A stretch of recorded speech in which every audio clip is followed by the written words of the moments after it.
hasta lo que sería el exterior. ¿Sí? No está funcionando el comentario. Professor, só desculpa uma coisa. Diga. Não vai ter, se o Paraguai ganhar, não vai ter aula só na sexta. De la vejiga urinaria sale un conducto así que se va hasta el exterior, conocido como uretra. ¿Sí? La uretra es un conducto cilíndrico, comunica la vejiga con lo que sería el exterior. La vejiga en el hombre, dicen los libros, que puede llegar a medir aproximadamente 16 centímetros desde su inicio hasta su final. En el hombre la uretra tiene dos funciones. Una sería para la salida de lo que sería el líquido de la orina, y el otro sería la salida de lo que serían los espermatozoides, o sea, el líquido seminal, lo que sería el semen. Entonces tiene dos funciones. Los libros mencionan que la uretra masculina contiene 4 porciones o 4 partes. Aquella porción de la uretra que está siendo perforada por las paredes de la vejiga se le conoce como la porción intramural.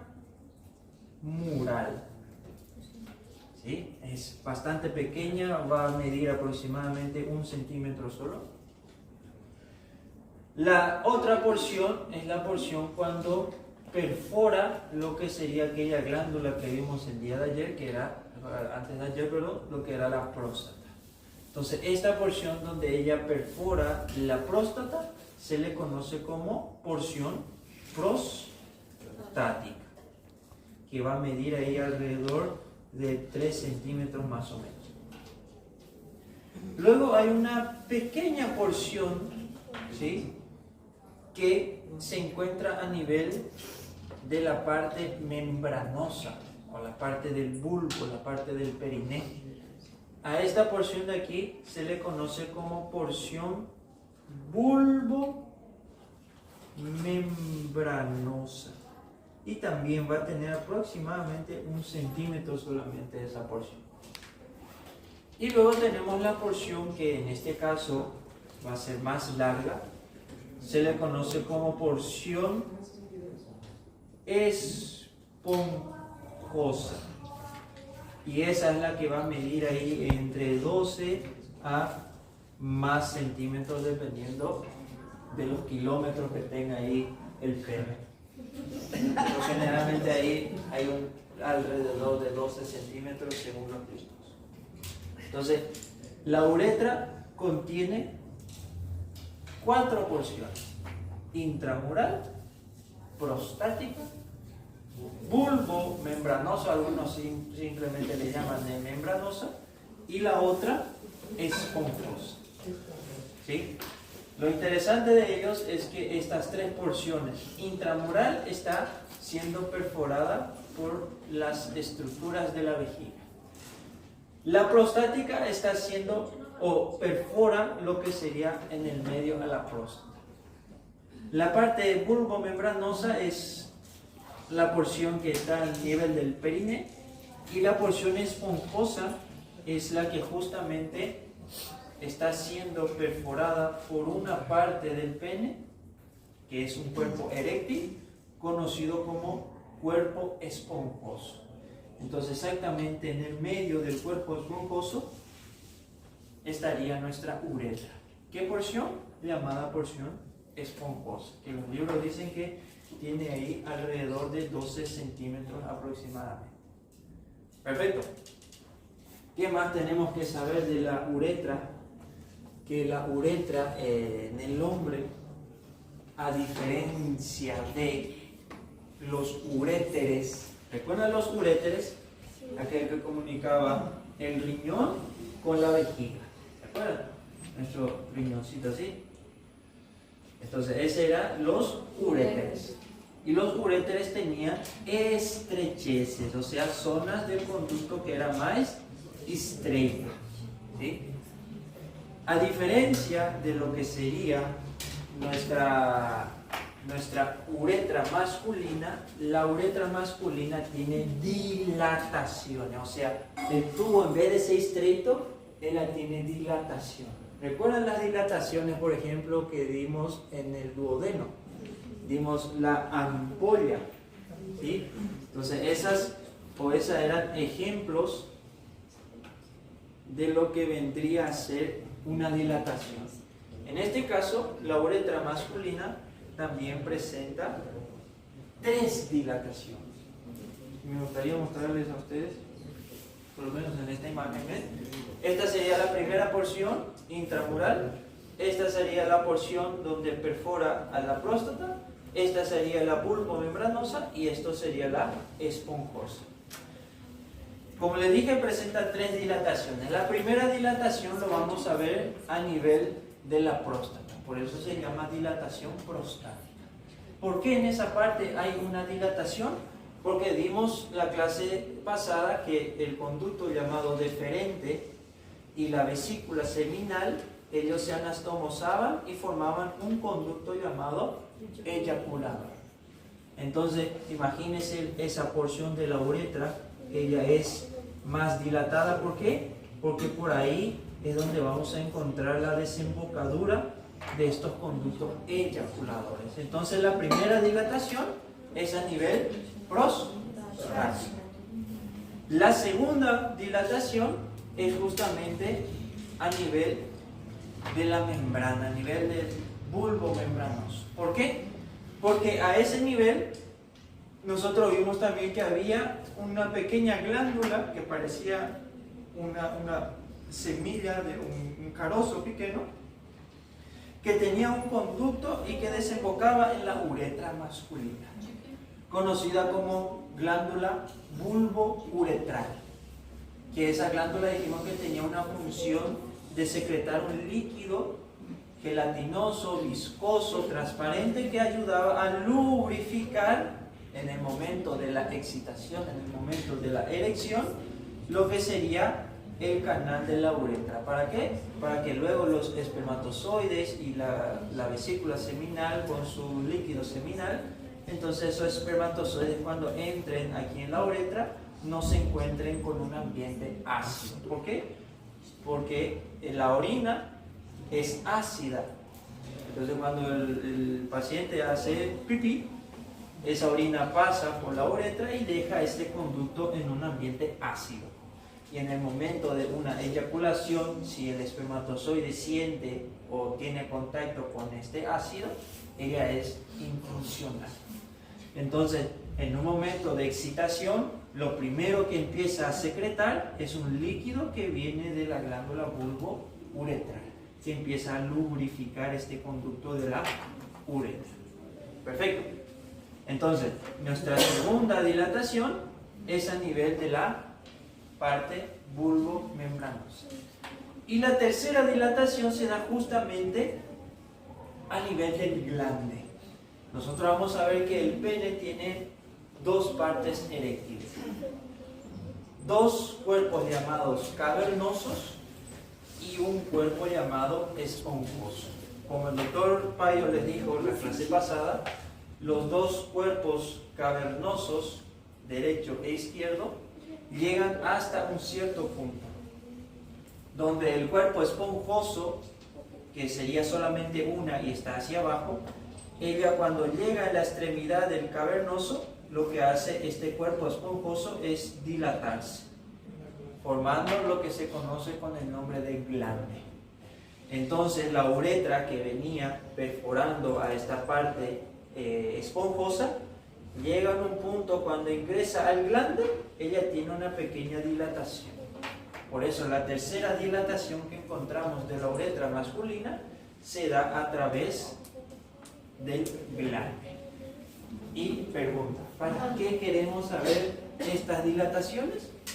Recuerda que dijimos que a veces en un paciente en los cálices se formaban unas pequeñas piedras. Entonces estas piedras cuando pasan o pueden estancarse a nivel de los uréteres, pero imaginémonos ahora que esas piedras pasaron por el uréter y cayeron aquí a la vejiga. Esas pequeñas piedras luego tienen que salir hacia el exterior por la uretra.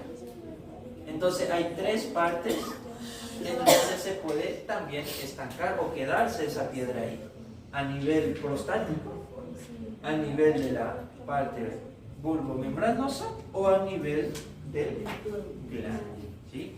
Aprovechando ahora que yo supervisaba aquí una reiniciada de sistema, entonces tenemos ahí, como les dije, tiene 4 porciones, ¿sí?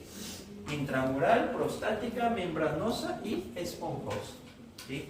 Entonces la primera estaría aquí, la segunda estaría aquí, la tercera aquí y la cuarta a nivel de la parte esponjosa. Aquí lo siguiente les puse, mide aproximadamente 16 centímetros, en la prostática mide aproximadamente 3, membranosa 1 solamente, y a nivel esponjosa es la que tiene la mayor cantidad de centímetros. Prácticamente la intramural no coloca los libros, ¿por qué? Porque van a ver que acamada la vejiga no es tan grande, ¿sí? Son menos de 1 centímetro o 1 centímetro como máximo, ¿sí? Y les puse aquí lo que serían las dilataciones de la uretra, ¿sí? La primera encontramos a nivel prostático, la segunda encontramos a nivel bulbomembranosa y la tercera a nivel del glande. Perfecto. Preguntas, dudas sobre la uretra masculina. Recordando, la uretra masculina tiene 2 funciones, por decirlo de alguna manera, o forma parte de 2 sistemas. Un sistema que sería urinario y otro que sería de reproductor, ¿sí? ¿Qué tenemos que saber del pene para finalizar la aula? Porque dijeron que hoy es X60. Nos dice que el pene es el órgano copulador. Está situado debajo de la sínfisis púbica y por arriba de lo que sería el escroto. El pene y el escroto nos dice que son clasificados como órganos genitales masculinos, ¿sí? Posee el poder de la erección, ya que lo hace apto para sus funciones copuladoras gracias a su tejido cavernoso que es eréctil, que constituye el armazón de este órgano, ¿sí? Vamos a ver en pocas palabras, como les dije, disecado un pene, vamos a ver 2 cuerpos que funcionalmente hablando ustedes van a ver que la sangre que ingresa en esos cuerpos ingresan por las arterias, pero el retorno venoso de esa sangre es un poco diferente, porque las arterias llegan al órgano, pero cuando vuelven las venas, algunas venas pasan por medio de un músculo que vamos a ver, y este músculo que hace es contraerse, y al contraer los músculos lo que hace esta sangre venosa es disminuir el tamaño de esta arteria. O las propias arterias tienen lo que se llama una vasoconstricción. Entonces la sangre llega, doy un ejemplo,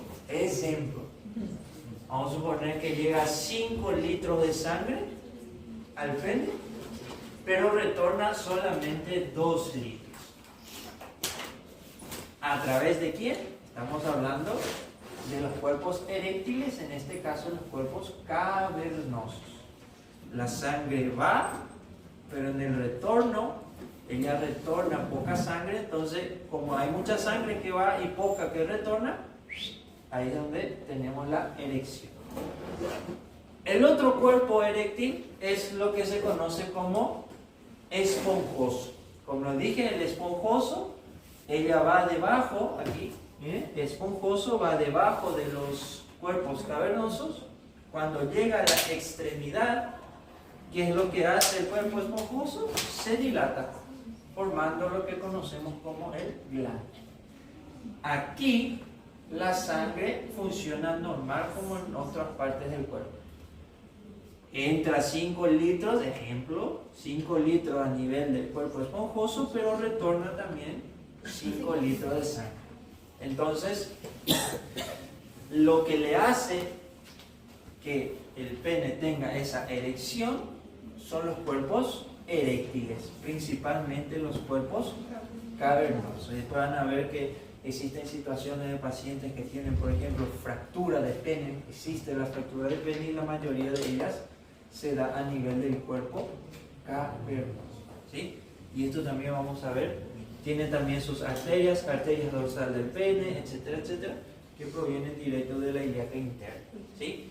Aquí tienen otra imagen representativa mostrando los que van a ser los cuerpos cavernosos y lo que es el cuerpo esponjoso y su dilatación llamado glande.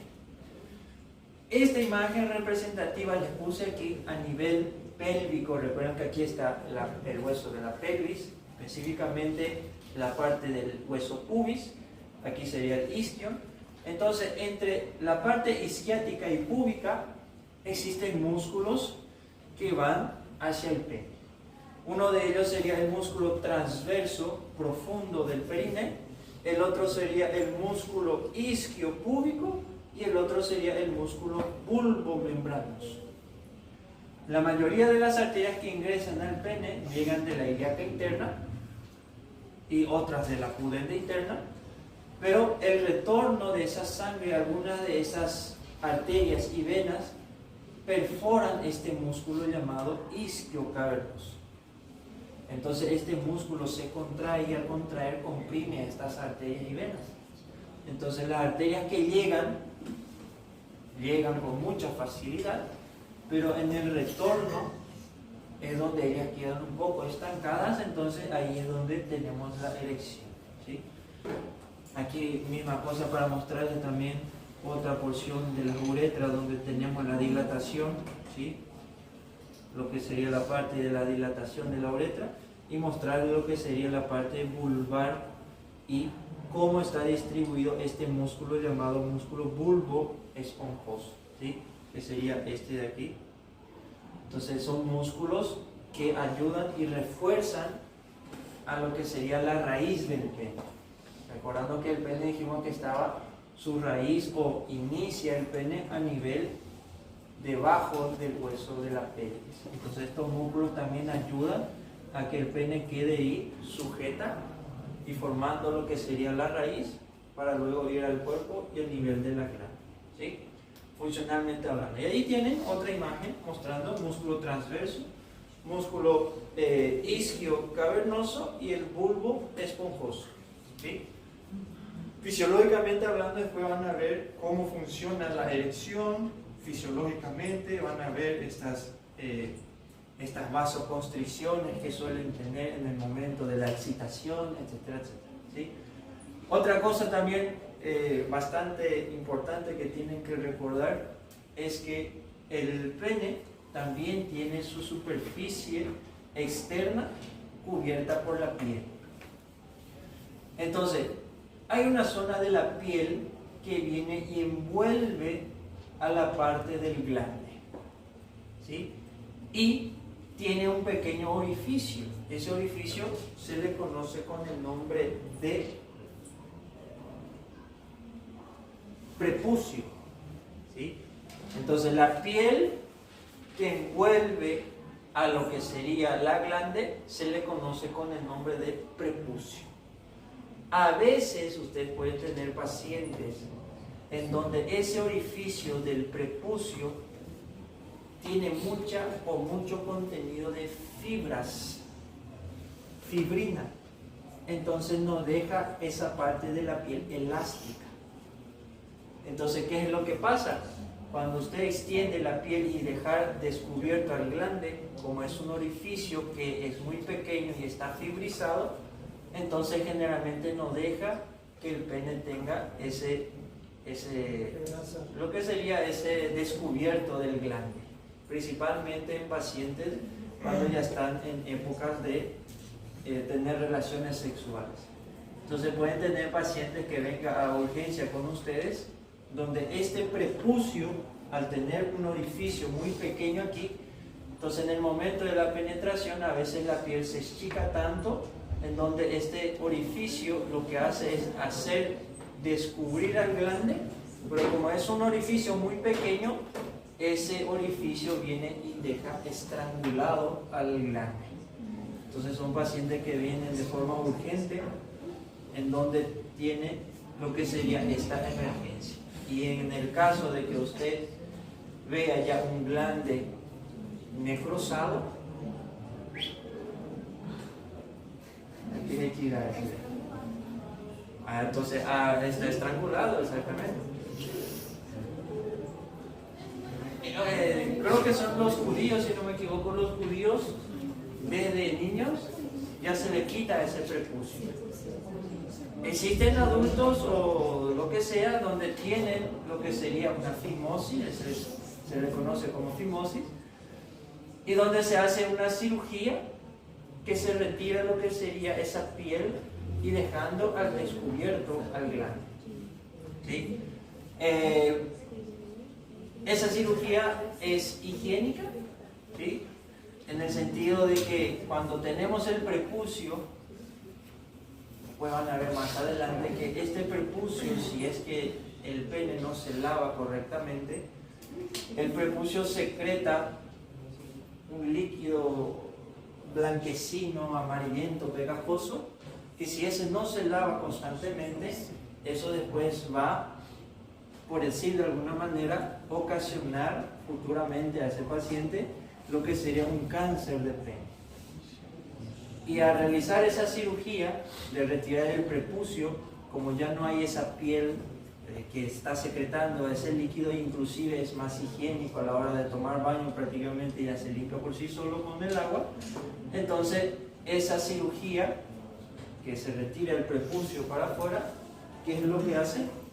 Deja más higiénico y futuramente disminuye la tasa de cáncer de pene, ¿sí? Entonces, ¿cómo se llama esa piel pequeña que rodea al glande? Prepucio, ¿sí?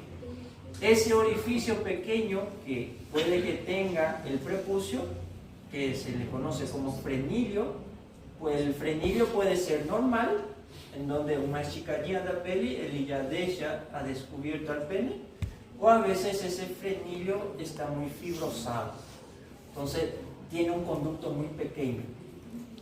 Entonces a veces en un adulto ese frenilio en una relación sexual puede dejar descubierto al pene, pero como es un orificio muy pequeño y en el momento de la erección el glande queda grande, entonces puede dejar estrangulado y llevar a este paciente a urgencia. Entonces usted tiene que después cortar ese frenillo y en el momento que usted corta, la sangre vuelve al glande, problema solucionado. Y en esa misma cirugía usted ya le hace la retirada de ese prepucio para futuramente, porque si usted sutura eso, se va a formar más fibrina, más problemas después futuramente. Entonces no necesariamente ese paciente ya va a venir ya con un glande ahí estrangulado.